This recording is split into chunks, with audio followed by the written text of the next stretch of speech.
My daughter left me while I was fighting cancer. 2 years after overcoming the illness, she suddenly returned. At that time, it seemed I was no longer around, and she appeared to be interested in inheritance. I am a 56-year-old woman who was diagnosed with colon cancer 7 months ago. Fortunately, it was detected early during a regular checkup, but no one is happy to hear they have a disease, no matter how optimistic the doctors may be. I returned home and told my daughter about it. She was also in a state of deep trauma.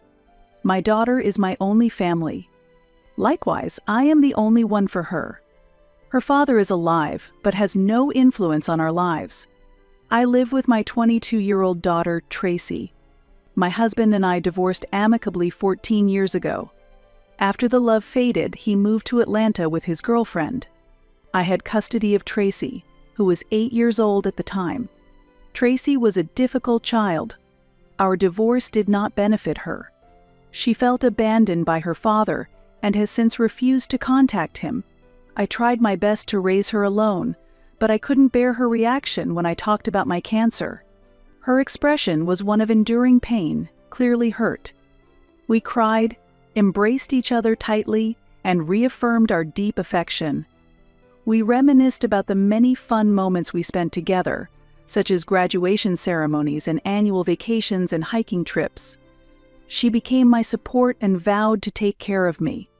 I never thought she would leave me, but 7 months later, she packed her bags and left. I was left behind as if I were unnecessary. For years, I devoted myself to her. And this is the result. I understand it is difficult for a young woman to care for a sick mother. However, since the nurses were handling my care, she didn't need to do anything. All I wanted was for her to be by my side. The treatment was a burden physically and mentally, so the doctor advised me to quit my job or reduce it to the bare minimum. I reported this situation to my manager. He was very understanding and accommodating. If I regained my health, my position would be held for me. I quit my job to focus on treatment. Financial flexibility was not a problem. I had no major responsibilities. The house mortgage was already paid off, and my daughter's tuition was paid as she wished. I have enough savings for several years and some assets that can be liquidated if needed. Even if I ran out of cash on hand, I could utilize these assets. Furthermore, the treating physician was cooperative and optimistic about the treatments I was receiving. I underwent chemotherapy and regular checkups. Chemotherapy was very painful, causing strong fatigue, and I was unable to move for a day or two after treatment. Tracy's assistance was essential even for basic needs like preparing meals and medications. After I started using a wheelchair, although I could move around the house on days when I had strength, there were difficult days as well. The treatment was extremely draining, both physically and psychologically. I was worried that my bones would break because my body was too weak. Basic actions like eating, walking, and using the toilet became extremely difficult, increasing my irritation. As time passed, Tracy's attitude became colder, and she stopped showing her face in my room or talking properly. Our conversations often ended with her short responses. Being ignored by my daughter was extremely painful. In my lonely days, conversations with her were a temporary escape from my pain. When I felt hostility from her, I felt no greater pain. I asked her if I was burdening her. To that question, Tracy yelled, "I can't take it anymore." She claimed she was taking care of me. I understand that preparing meals for a sick person on time is difficult and that many young people dislike being around sick people. Therefore, I decided to hire a nurse to take care of that and informed her. I requested a home nursing service from the hospital, and an experienced cancer care nurse was assigned. I felt that the issue was resolved, but reality was different. Tracy continued to be gruff and ignored me. Not only did she keep her distance from me, but she also treated the nurse maliciously. I thought there would be no problem since I had asked the nurse not to interfere with Tracy, but Tracy treated the nurse harshly over trivial matters and even forbade her from touching the refrigerator or entering the kitchen. The nurse was cleaning the patient's feces, which seemed to displease her. Although Tracy said nothing directly, her attitude made it clear that she disliked the nurse. Seeing Tracy's displeased look, the nurse asked me if I was dissatisfied with her work. I didn't think so. Her duties were being performed very appropriately, and I had no complaints. After the nurse left in the evening, I pursued the matter of Tracy's attitude. Previously, I had asked Tracy to make considerations so that the nurse could work smoothly without me saying anything, but the limit had been reached, and the time had come for me to think of a way to prevent the nurse from quitting. When I pointed out her nastiness towards the nurse, Tracy showed her anger. She criticized me for overreacting. According to her, the nurse was unclean, and she was merely instructing basic hygiene. I raised my voice in anger. That was unthinkable. The nurse had professionally learned and trained in hygiene management and should have deeper knowledge than Tracy. It's absurd that Tracy, who dropped out of college, tried to take over giving instructions on hygiene. She furiously blamed me for ruining her life for about 10 minutes, continuously crying. She also accused me of being responsible for her feeling abandoned by her father and not having a normal childhood like other children. No matter how much she cried and screamed, it was just a minor thing to me. I was already used to her overreactions. It's something I've experienced many times. What was shocking was her false claims. She insisted that the nurse's appearance and smell were terrible.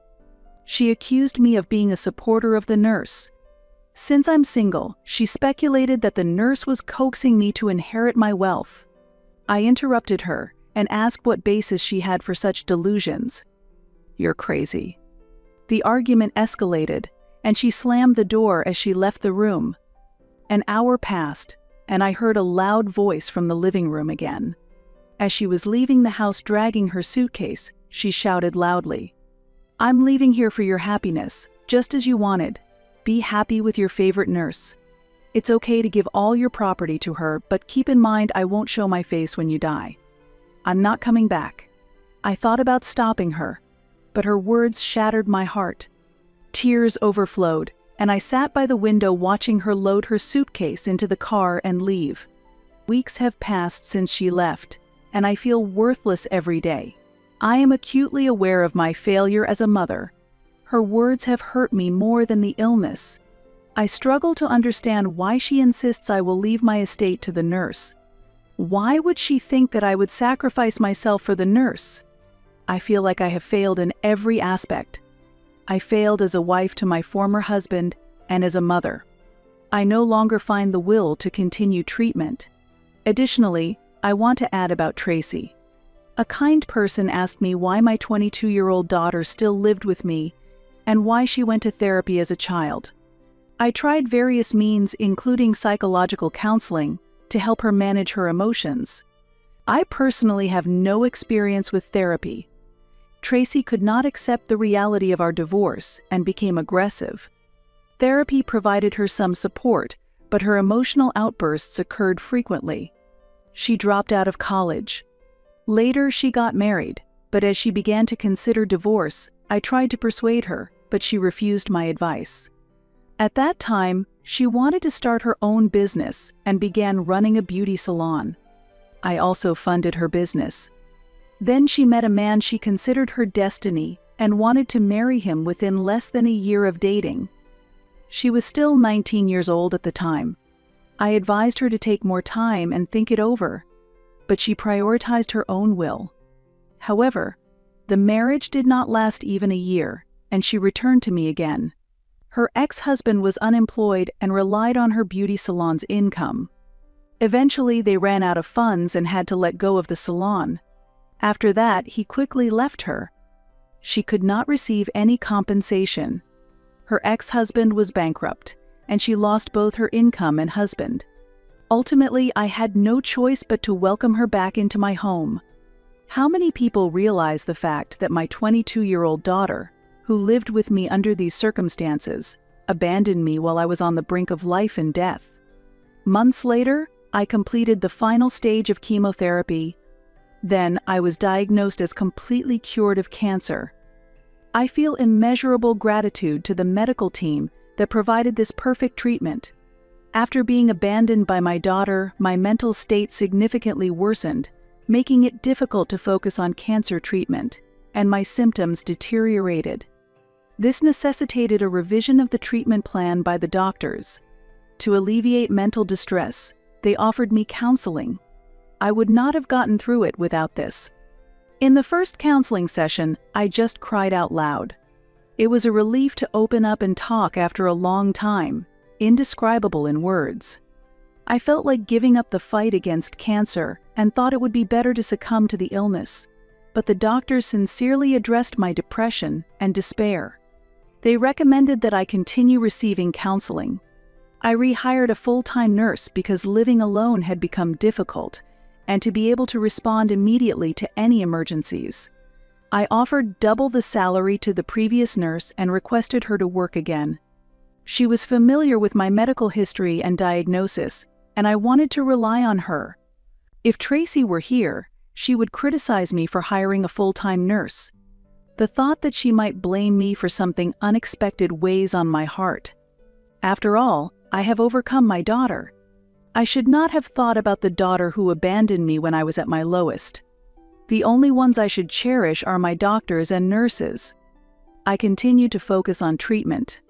Accompanying the nurse to chemotherapy sessions made me realize that it was mentally and physically easier than when Tracy used to accompany me.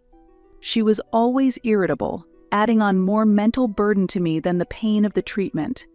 I lost my hair and weight, but resolved to overcome it positively. It may sound bad, but I felt it was good that Tracy left the house. As time passed, I felt the negative elements in my life disappearing. I have never felt such relief before. I had been obsessively focused on Tracy as the sole purpose of my life, sacrificing my happiness for her. But being abandoned taught me an important lesson.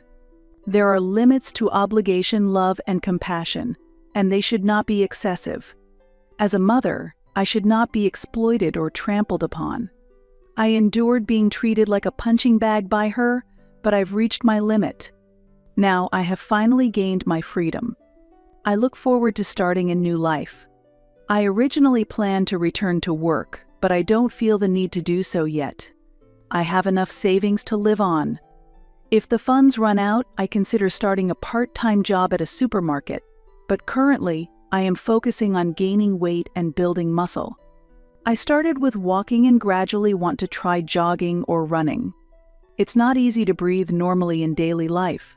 I still feel tired after finishing household chores, but I am making progress bit by bit.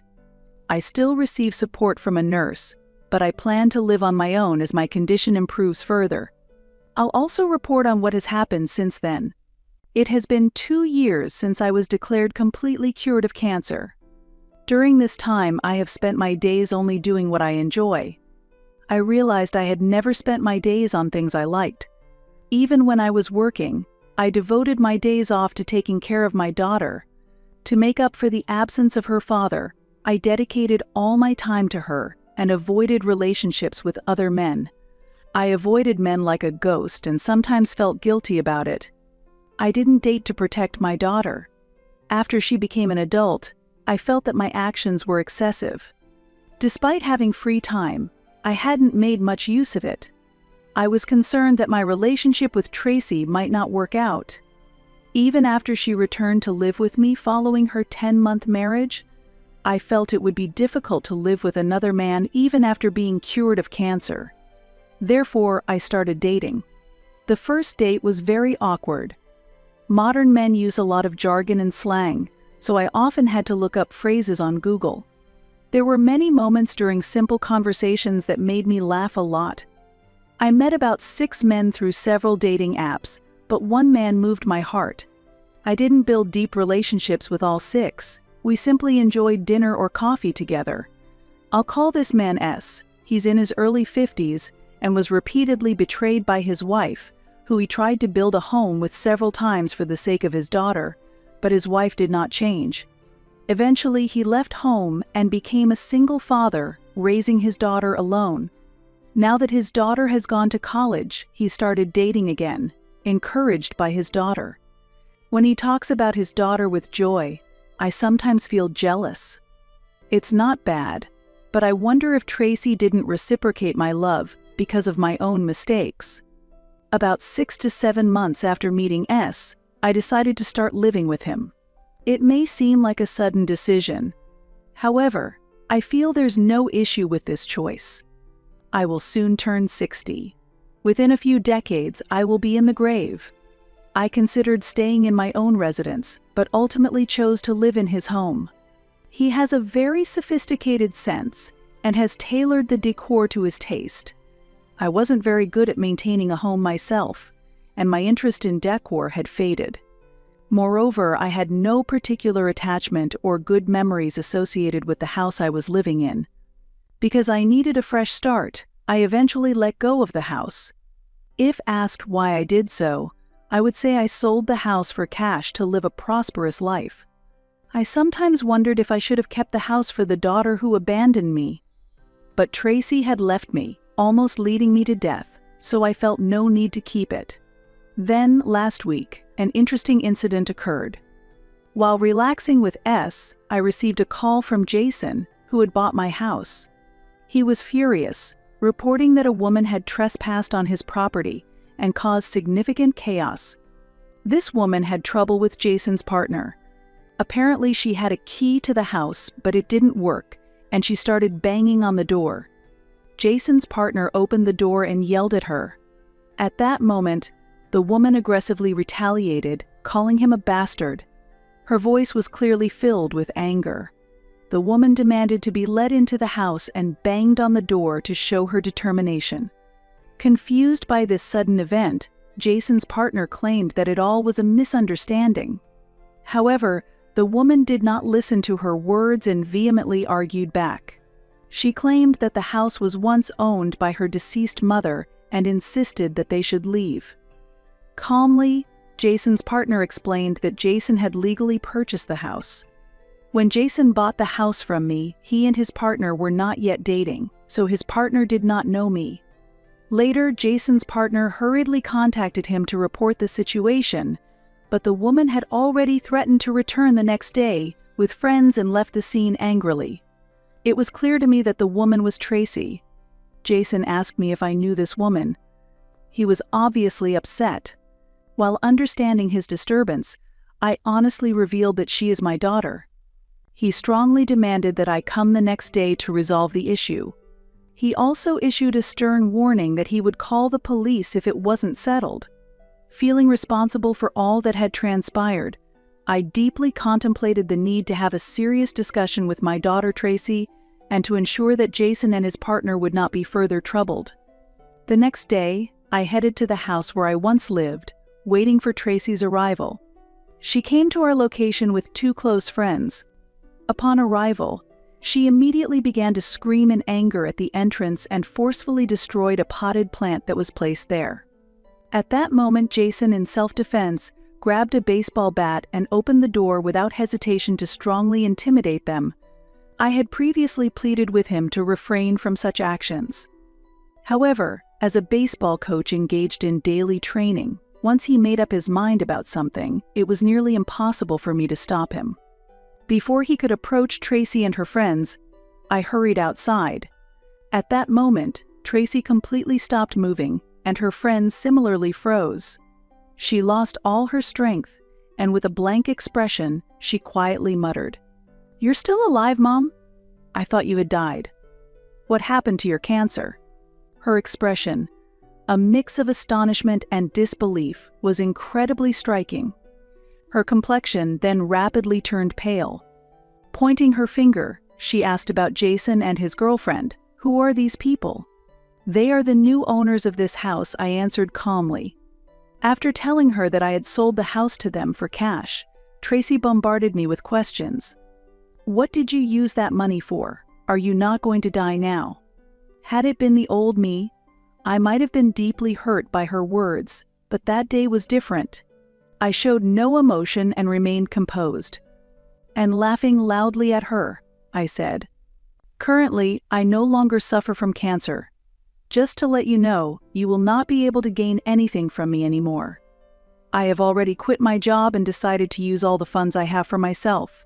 You will be alone from now on. Consider it as if I no longer exist in this world." Tracy stood there, crying. Her friends left the scene, stating that this was entirely a matter between mother and daughter. I told Jason that if any problems arose in the future, he should obtain a restraining order against Tracy through the police. Tracy chased after me, crying and pleading. "Mom, please don't do this. I am your daughter, the only family you have. Please don't leave me." With a cold smile, I said to her, "Just as I am leaving you now, you should also let me go." With that, I got into my car and quietly drove away. Normally, one might expect to be engulfed in regret or sadness in such a situation, but that day, I felt light-hearted, with a deep sense of satisfaction and liberation. I am confident that my decision was not wrong. As a parent, I now clearly understand that I should have let her go much earlier. I sincerely hope that the confusion I experienced will not befall anyone else,